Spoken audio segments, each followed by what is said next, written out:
we all know, Baltimore continues to be plagued by the issues of vacant housing instability and housing loss, issues that have been exacerbated by the COVID-19 pandemic. Vacant properties reduce property values, increase blight, attract crime, and pose a nuisance to neighboring properties, negatively impacting the quality of life of Baltimoreans. We are here today to show that we are committed to addressing these issues and are operationalizing that commitment. And we will use every resource at our disposal to eliminate blight and ensure that our residents have access to resources that will keep longtime residents in their homes and foster new home ownership in Baltimore, especially for the Black middle class. This is no small undertaking, but we have a once-in-a-lifetime opportunity to put our best foot forward and tackle blight while also providing safe, affordable, and accessible housing for all of our residents. ARPA is helping us respond to these negative impacts with solid resources that can help our most vulnerable residents. Today, I am announcing the allocation of $100 million in ARPA funding to protect residents, prevent blight, create affordable housing initiatives, and implement vacancy recommendations made through this 30-day directive to address Baltimore's vacant housing stock. Of that $100 million, $39 million are dedicated to address vacants in Baltimore. This is about taking actions that fulfill our commitments to our residents around fostering home ownership, housing affordability, and housing insecurity within Baltimore's historically red-line neighborhoods. The city has a need for affordable rental and for sale housing in all of our neighborhoods, and supporting affordable housing and creating stable neighborhoods is critical to our mission and ARPA's mission of assisting our impacted residents and communities. This ARPA allocation leverages a significant private sector investment in each of these critical projects, which are Tivoli and Coldstream Homestead Montebello, Park Heights and the Park Heights Master Plan. Here in Uplands, where we are today, Odino Heights in Southeast Baltimore. And last but certainly not least, the Perkins Somerset Old Town Transformation Plan area.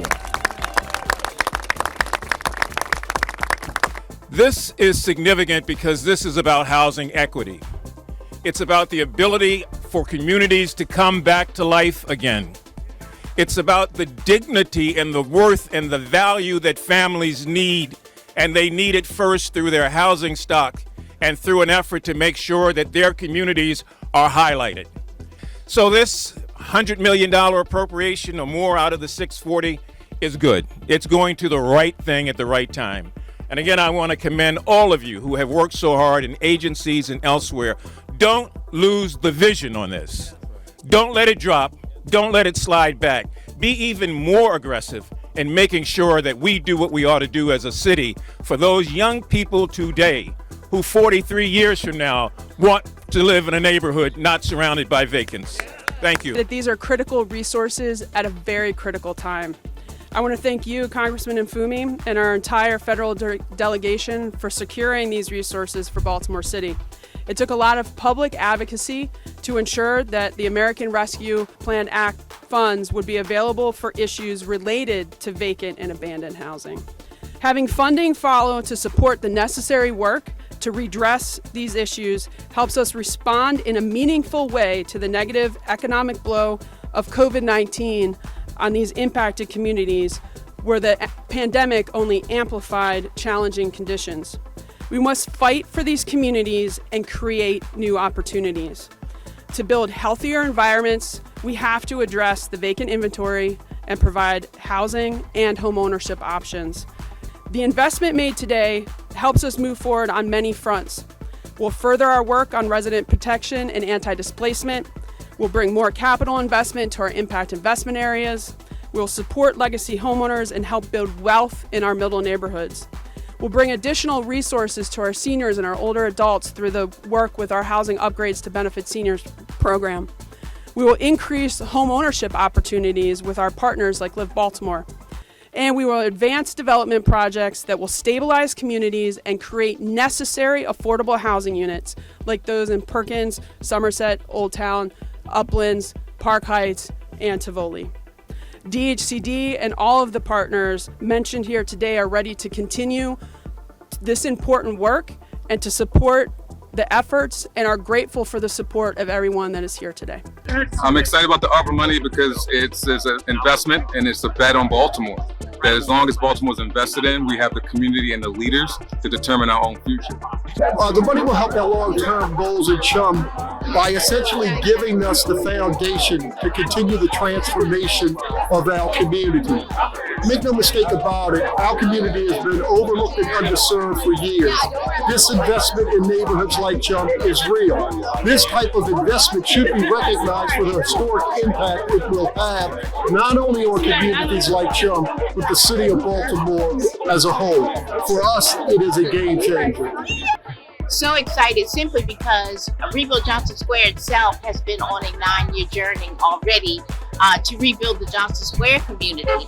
And so this was in conjunction with working with the city to make sure that our legacy residents, people who have been in these neighborhoods, these red line neighborhoods from the good, bad, the ugly, they really have a chance now, one, to stay in their neighborhood, to maintain their homes, and people who want to become homeowners will now have an opportunity to do that with those funds. I am extremely excited because the Perkins Somerset Old Town, which is a flagship project of the Housing Authority, will be receiving $19.8 million of the $100 million that was announced today, and O'Donnell will receive $2.9 million of what was announced. And this will help to close the housing gaps on both projects so that we can continue moving those projects forward. The long-term goal is for us to move our families off our waiting list. We have 25,000 sitting on our Section 8 wait list and over 14,000 on the public housing wait list. This helps to get those families into stabilized housing. The ARPA money is a huge opportunity to bring funds and resources to Baltimore to help increase the affordable housing opportunities. So it just really helps us to leverage the resources that we already have, the projects that have already been started. These funds will go directly towards helping us to fill the gaps in these projects, especially created by the pandemic and the increase in material costs. It's a historic amount of money that's going into revitalizing Baltimore, and specifically going into areas that have historically suffered from disinvestment. And this allows it to now fully realize the renaissance that it started. Housing for our most vulnerable residents, those that are low income, those that are seniors. And there's also going to be housing opportunities for those at the market level in order for us to help neighborhoods grow their population and bring those families back to Baltimore in order for us to stop the loss of population.